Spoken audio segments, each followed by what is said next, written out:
पाणिनिम् अध्येतुम् आरब्धवन्तः स्वामिपादाः।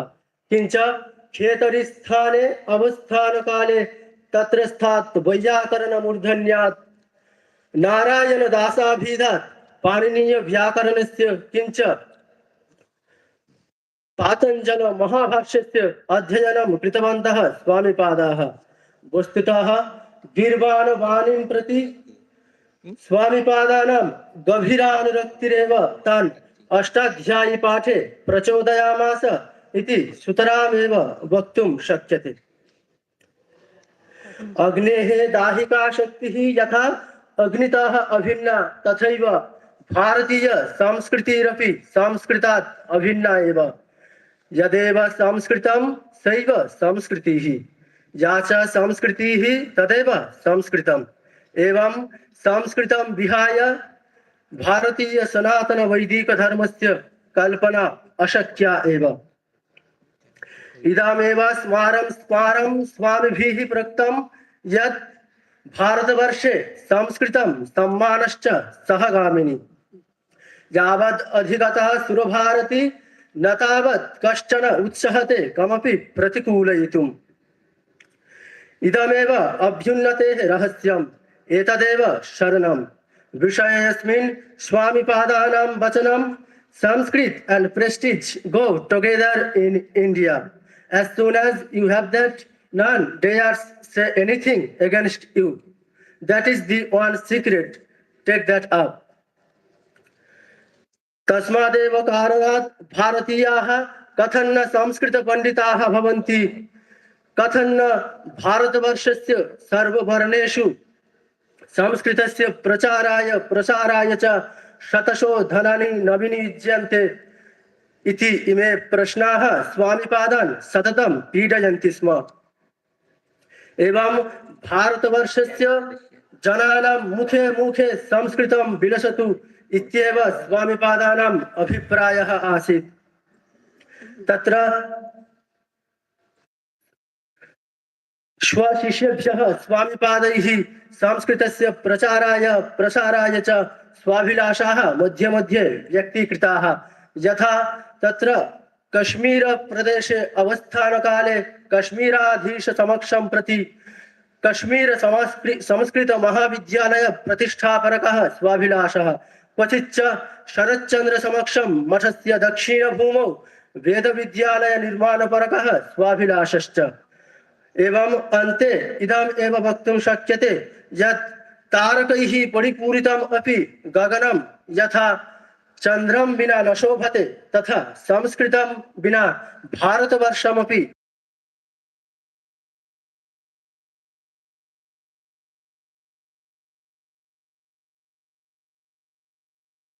किंच सनातन वैदिक धर्मस्य पुनः प्रतिष्ठापनाय भारतवर्षं संस्कृतमयं भवेत् इत्येव स्वामिचरणानां मनीषा आसीत्। यद्यदाचरति श्रेष्ठस्तत्तदेवेतरो जनः स यत् प्रमाणं कुरुते लोकस्तदनुवर्तते। एवं स्वामिचरणान् अनुसृत्य संस्कृतस्य प्रचाराय प्रसाराय च वयम् अङ्गीकारबद्धाः भवामः इत्युक्त्वा सर्वेभ्यः प्रणामादिकं विनिवेद्य अत्रैव स्ववाग्व्यापारात् विरम्यते मया।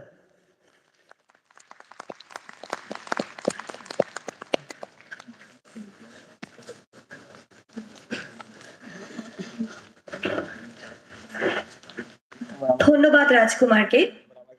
রাজকুমারের বক্তব্যটি যেহেতু সংস্কৃত ভাষায় পরিবেশিত হলো, তাই সকলের বোধগম্যতার দিকটি স্মরণে রেখে তার বক্তব্যটিকে সংক্ষিপ্ত আকারে বাংলায় তর্জমা করবে রাজেশ অধিকারী। রাজেশ রামকৃষ্ণ মিশন বিবেকানন্দ বিশ্ববিদ্যালয়ের গবেষক।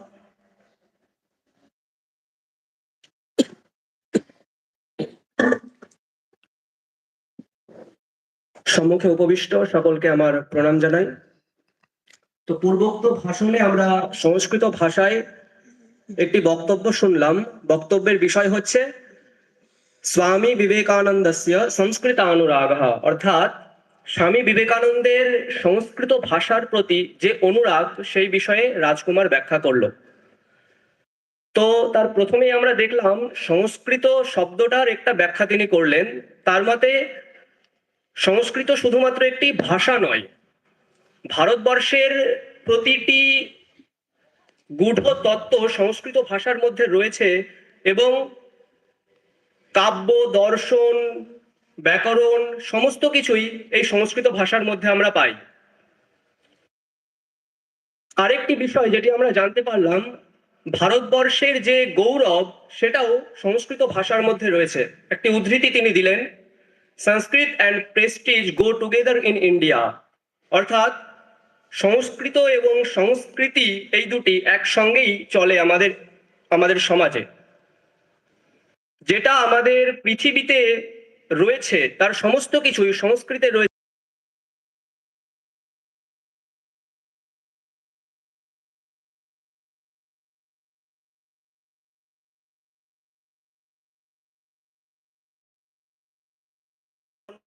কালে রেখে গেছেন তিনি। একটি হচ্ছে কাশ্মীর দেশে তিনি কাশ্মীর সংস্কৃত কলেজ প্রতিষ্ঠা করার একটি প্রতিজ্ঞা করেছিলেন এবং এখনো দেখতে পাই আমরা বেলুড় মঠে গেলেই বেলুড় মঠের দক্ষিণ দিকে রামকৃষ্ণ মঠ বিবেকানন্দ বেদবিদ্যালয় রয়েছে, যেটি কোনো এক সময় স্বামীজি তার শিষ্যদের প্রতি বলেছিলেন যে মঠের দক্ষিণ কোণে একটি বেদবিদ্যালয় প্রতিষ্ঠা করতে হবে, যেটি আজকে বাস্তবায়িত হয়েছে। এইভাবে তিনি তার ভাষণটি উপস্থাপন করেছেন এবং সংস্কৃতের প্রতি অনুরাগ ব্যক্ত করেছেন। স্বামীজি তার জীবনেও মুগ্ধবোধ ব্যাকরণ, পাণিনীয় ব্যাকরণ প্রভৃতি অধ্যয়ন করেছিলেন। এমনকি শঙ্করাচার্য প্রতিষ্ঠিত যে অদ্বৈত বেদান্ত তিনি তার জীবনে বাস্তবায়িত করে দেখিয়েছেন, যেটা আমরা আজকে বলে থাকি শিবজ্ঞানে জীবসেবা।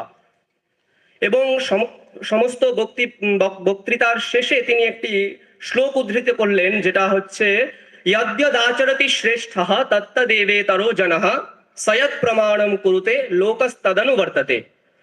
এটির বঙ্গার্থ এরকম, শ্রেষ্ঠ ব্যক্তি বা যারা বিদ্বান ব্যক্তি রয়েছেন তারা যেটা আচরণ করেন তার ভবিষ্যৎকালে তার উত্তরাধিকারীরা সেই কাজটি করে থাকেন। তার মাধ্যমে বক্তা এটাই বলতে চাইলেন যে তৎকালে স্বামীজি যে সংস্কৃত ভাষার প্রতি অনুরাগ দেখিয়েছিলেন সেটা আমরা আজকেও যদি অনুবর্তন করি তাহলে আমরা ভবিষ্যতে সংস্কৃত ভাষার আরো উন্নতি করতে পারবো এবং সংস্কৃতে যে সমস্ত দর্শন বিজ্ঞান রয়েছে আমরা সেগুলোকে আরো বর্ধিত করতে পারবো। এইভাবে তিনি তার বক্তব্য শেষ করেছেন। ধন্যবাদ।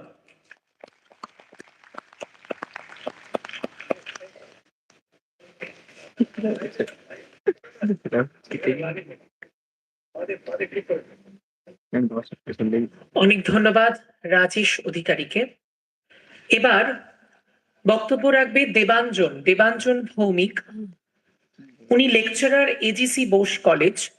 ওনার বিষয় Swami Vivekananda needs of the hour. ইংরেজিতে ওনার বক্তৃতা।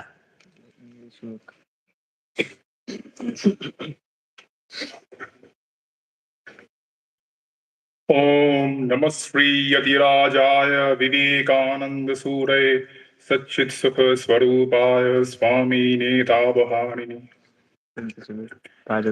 Revered Swami Aghoratmanandaji Maharaj, Revered Swami Purusheshanandaji Maharaj, the chief guest of today, Revered Swami Vedatitanandaji Maharaj, Swami Vedanishtanandaji Maharaj, Swami Balbhadranandaji Maharaj, other monks, brahmacharis, dignitaries, fellow participants, devotees and students assembled here.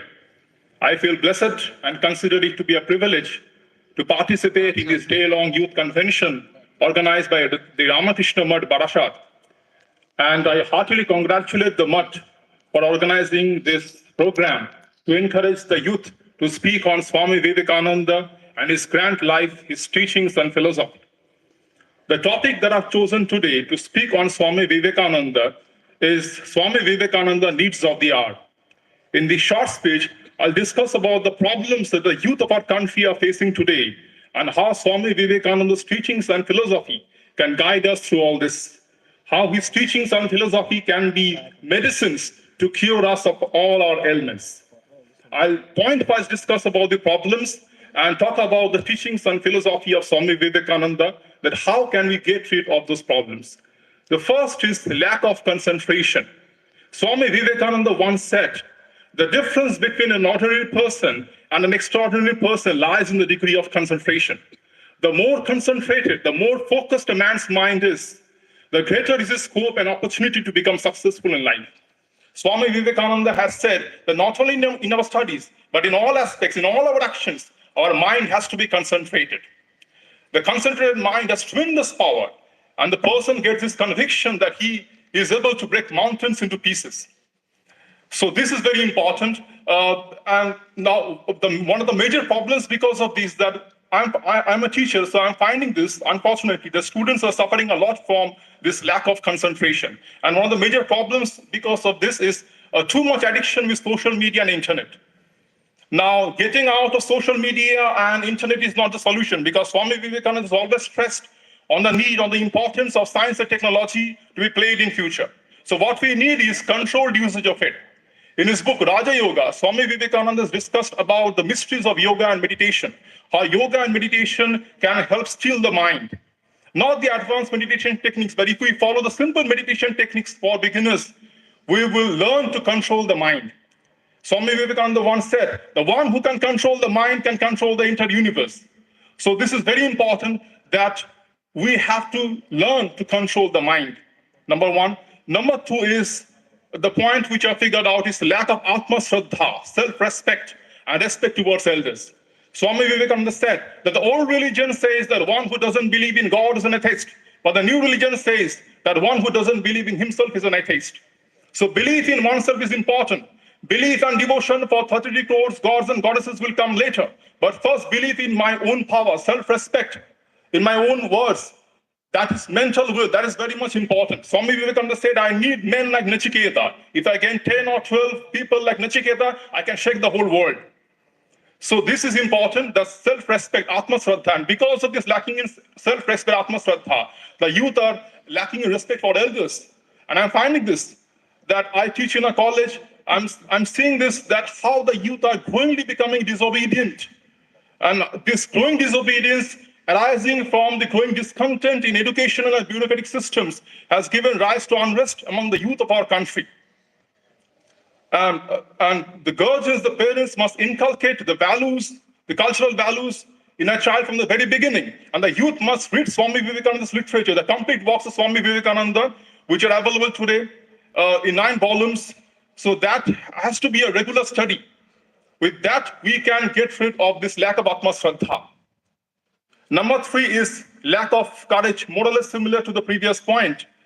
Swami Vivekananda came only because of this, to arise us, to awaken the dormant power lying within us. Swami Vivekananda was once asked, Swamiji, what is your idea on sin and the sinner? Swami Vivekananda became furious. He said, sin, Vedanta doesn't recognize sin. What it recognizes is error. And then he further added, if there is sin anywhere in this world, it is weakness, weakness, and weakness. He considered weakness to be the most evil. Swami Vivekananda once said, on another occasion, he said that forget about heaven realization after death. But if you want to attain heaven realization this very moment, it is possible. Become fearless. So this fearlessness is very important. Sometimes what happens because of peer pressure and external changing circumstances, we lose confidence in us and we speak lie. So it happens because we have to compromise and adapt ourselves with the changing circumstances. But sometimes the truth has to be told very boldly.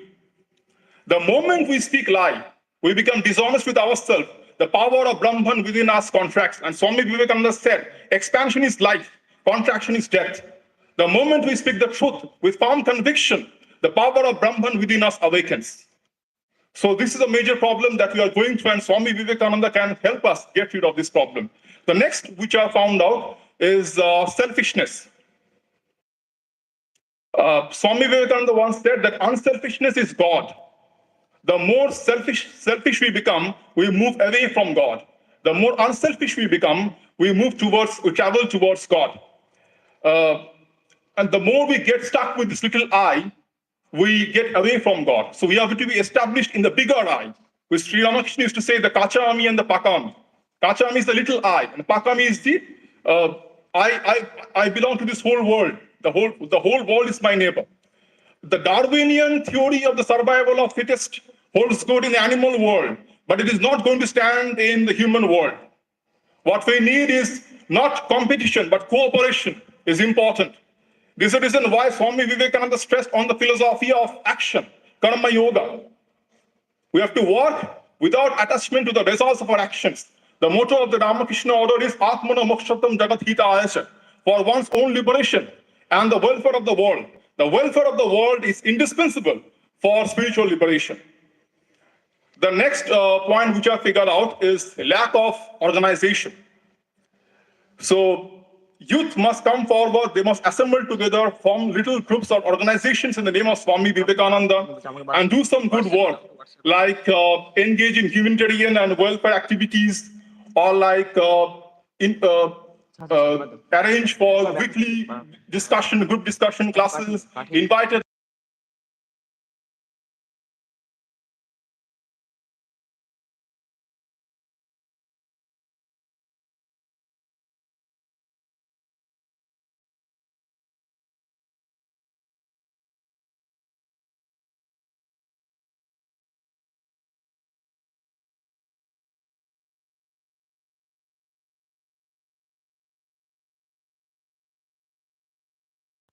humanitarian services so we can serve the society. And while doing this, while forming the societies, we have to get apart from all kind of religious, sectarian differences, and jealousy and hypocrisy must be completely missing in us. The next point, which I found out is very important, is lack of moral or spiritual education. In the Indian knowledge systems, two kinds of vidya are mentioned. One is paravidya, that is spiritual education. Another one is aparavidya, that is knowledge on secular subjects. But unfortunately, our education system is such that it includes only the aparavidya, knowledge of secular subjects. Students are getting first-hand information on science and technology, on humanities, on social science subjects, but they have very little idea about paravidya. So I think that texts like the Ramayana, the Mahabharata, the Gita, the Quran, or the Bible in chapters must be included in the school syllabus. Students must know about the rich heritage and culture of our nation. Without paravidya, aparavidya is almost like a body with its spirit. The body without its spirit. It's almost like the flower without its fragrance. So guardians, parents must inculcate the moral and cultural values in a child from the very beginning, so that they can know about its nation's rich heritage and culture. The final point which I figured out is lack of national unity. We must not exist in our secluded stately identities or union territorial identities. We must exist as a nation. So I become Bengali, Assamese, Marathi, Punjabi is not important. What is important that I'm an Indian. So the spirit of patriotism must be within us. We have to get rid of all kind of sectarian, narrow bigotry, all these differences which makes us apart. We must take whatever good we find in others, but we should not blindly copy it. We must imbibe it and assimilate within us. So these are, in short, I think, some of the problems that the youth of our country are facing today. And what better solution, what better medicine can be there other than the teachings and philosophy of Swami Vivekananda? We must not lose hope, because Swami Vivekananda is living within us. Swami Vivekananda once said that though it feels good to me to get out of this body, to cast it off like a disused garment, but I shall not cease to war. I shall inspire men everywhere until the whole world shall know that it is one with God. Swami Vivekananda is living within us. He is living as a spirit within us. We must not lose hope. All the glory goes to Vivekananda. May his choicest blessing be upon us all. Thank you very much.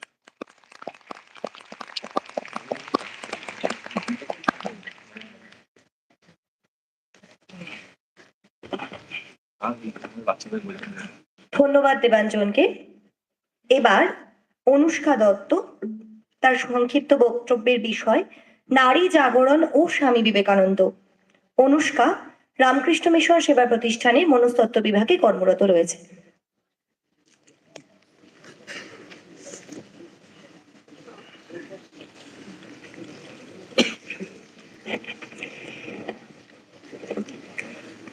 ওম নমো ভগবতে রামকৃষ্ণায়। ঠাকুরমা স্বামীজি শ্রী চরণে ভক্তিপূর্ণ প্রণাম নিবেদন করি। উপস্থিত পূজনীয় মহারাজগণকে জানাই সশ্রদ্ধ প্রণাম এবং উপস্থিত অন্যান্য সকলকে যথাযোগ্য সম্ভাষণ জানিয়ে নারী জাগরণ ও স্বামী বিবেকানন্দ, এই বিষয়ের উপর আমার বক্তব্য রাখছি। ভারতবর্ষের পুনর্জাগরণের জন্য যে বিষয়গুলি স্বামীজির মানসপটে উদ্ভাসিত হয়েছিল তার মধ্যে অন্যতম হলো নারী জাগরণ, আর তার মূল উপায় ছিল যথার্থ নারী শিক্ষার বিস্তার। ঊনবিংশ শতাব্দীতে ভারতে কয়েক হাজার বছর পরে আবার নারী শিক্ষার সূচনা হয়েছিল। স্বামী বিবেকানন্দের শৈশবকালেই আমরা দেখতে পাই বেথুন স্কুল, ঈশ্বরচন্দ্র বিদ্যাসাগর মহাশয়ের বালিকা বিদ্যালয়গুলি স্থাপিত হয়েছিল, কিন্তু সেখানে ব্রাহ্ম সমাজ ছাড়া সমাজের অন্য কোনো নারীরা কিন্তু শিক্ষার সুযোগ পেত না। তারা শিক্ষার আলো থেকে বঞ্চিত ছিল। তারা ছিল অন্তঃপুরচারিণী। স্বামীজি আমেরিকায় গিয়ে নারী স্বাধীনতার স্বরূপ উপলব্ধি করলেন এবং তখনই আমাদের দেশের মেয়েদের শিক্ষা, স্বাধীনতা, স্বয়ংভরতার জন্য তিনি ব্যাকুল হয়ে উঠলেন। আমাদের দেশের মেয়েদের পরাধীনতা তাকে ব্যথিত করে দিচ্ছিল। আর স্বামীজির নিজস্ব ভগিনীও এই অত্যাচার নিপীড়নের শিকার ছিল। পাশ্চাত্যের মেয়েদের দেখে স্বামীজি মনে করেছিলেন আমাদের দেশের জন্য প্রয়োজন এক সিংহিনীর। বিদেশের মাটি থেকে স্বামীজি চিঠি লিখছেন, গোলাপ মা, যোগেন মা, গৌরীমা কি করছেন? Where is Gaurima? We want 1,000 such spirit, mothers with that noble steering spirit, the power to inspire. তিনি বিদেশের মাটি থেকেই স্বপ্ন দেখছেন স্বতন্ত্র নারী মঠ স্থাপনের। নিবেদিতা ভারতবর্ষে এলেন 1898 সালে। স্বামীজির নির্দেশে তিনি শুরু করলেন বালিকা বিদ্যালয়। সেখানে বালিকা ছাড়াও বালবিধবা, কিশোর বিবাহিত নারীরা শিক্ষার সুযোগ পেয়েছিলেন। লেখাপড়ার পাশাপাশি তারা বিভিন্ন ধরনের হাতের কাজ, সেলাই শিক্ষা লাভ করেছিলেন, যা ভবিষ্যতে তাদের দেবে উপার্জনের পথ।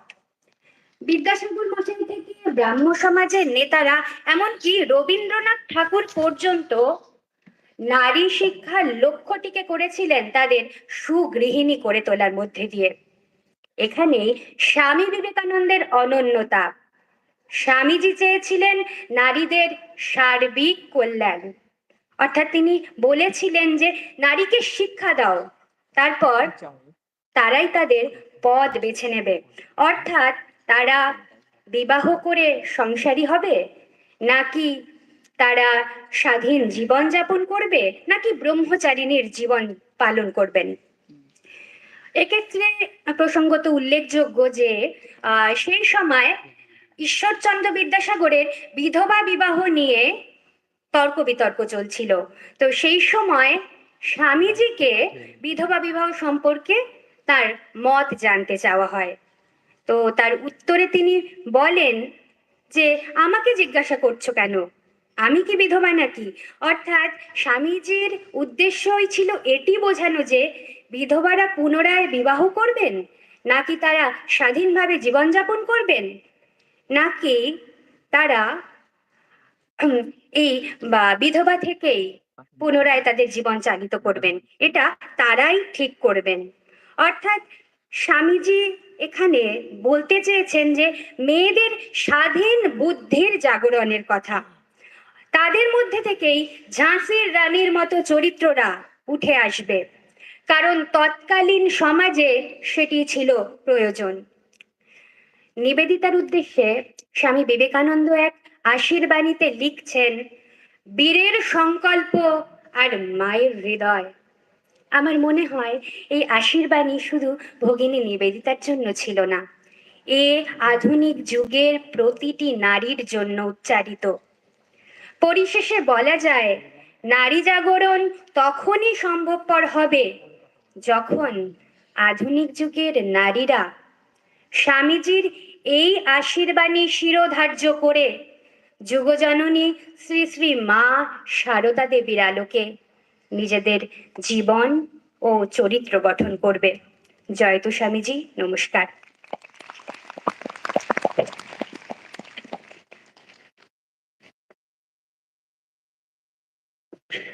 ধন্যবাদ জানাই অনুষ্কাকে তার বক্তব্যের জন্য। বেশ কতগুলি বক্তব্য আমরা শুনলাম।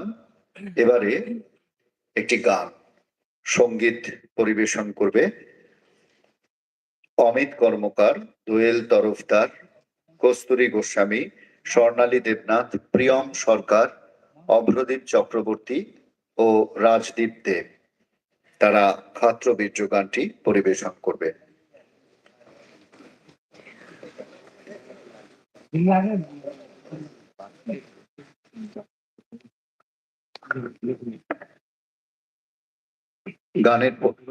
গানের পরে আমাদের বক্তৃতামালা শুরু হবে। পূজনীয় মহারাজরা বক্তব্য রাখবেন। যুব প্রতিনিধি যারা আজকে উপস্থিত হয়েছেন তাদের কাছে অনুরোধ, আপনাদের কাছে কাগজ দেয়া রয়েছে। বক্তৃতা শুনতে গিয়ে আপনাদের মনে যে প্রশ্ন আসবে সেগুলি আপনারা লিখে রাখবেন। আমাদের স্বেচ্ছাসেবকেরা আপনাদের কাছ থেকে প্রশ্নগুলি নিয়ে বাছাই করা প্রশ্নের ডালি মহারাজদের হাতে তুলে দেবেন। মহারাজেরা সময় মতন আপনাদের প্রশ্নের উত্তর দেবেন। আপনাদের সঙ্গে লাঞ্চ কুপন দেয়া রয়েছে। আমাদের অনুষ্ঠান শেষের পর্বে আপনাদের জন্য প্রসাদের ব্যবস্থা থাকবে। অনুষ্ঠান হয়ে যাওয়ার পরে বাইরে থেকে আপনাদের লাঞ্চ প্যাকেটটি দেওয়া হবে।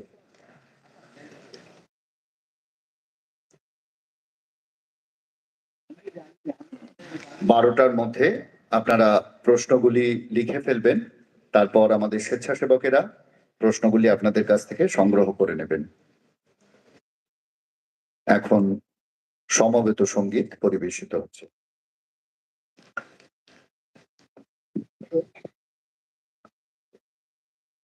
হ্যালো।